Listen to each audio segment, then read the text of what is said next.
Lion, fille du vent.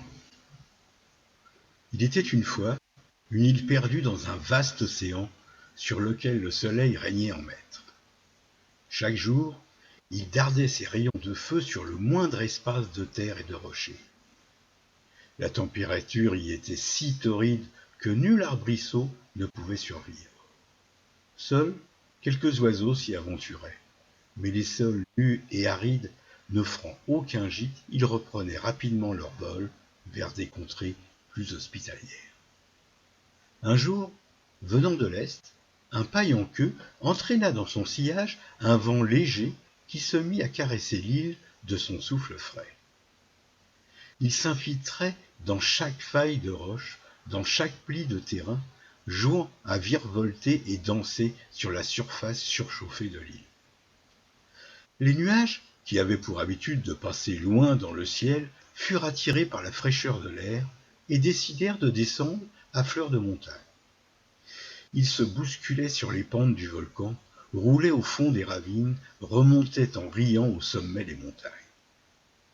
Grisés par l'air frais du vent léger, les yeux mouillés de larmes de joie, ils se transformèrent en pluie qui s'infiltra dans chaque faille, formant flaques, mares et étangs, arrosant les bonnes terres de toute l'île. Bientôt, les graines déposées par les oiseaux se mirent à germer, donnant là des forêts verdoyantes, ici des plaines herbeuses, ailleurs des fleurs magnifiques aux mille couleurs et des arbres chargés de fruits sucrés. La nouvelle de ces splendeurs se répandit dans les pays avoisinants. Rapidement, des animaux vinrent y demeurer. On y vit dans le ciel des tec-tec, des becs roses, des oiseaux la vierge, des martins, des papangs, des moineaux, des oiseaux béliers, des chauves-souris.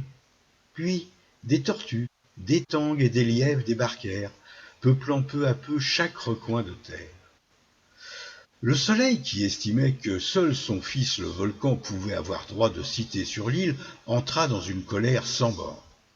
Il décida de punir les intrus et redoubla d'intensité en voyant de puissants jets de chaleur.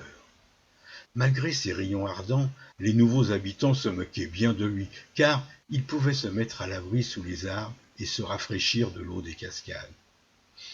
Le soleil devint encore plus rouge de colère. Il demanda au volcan de l'aider. Celui-ci se mit à vomir des torrents de lave incandescente, des jets d'étincelles et des nuages de soufre pour barrer la route au vent léger. Peine perdue.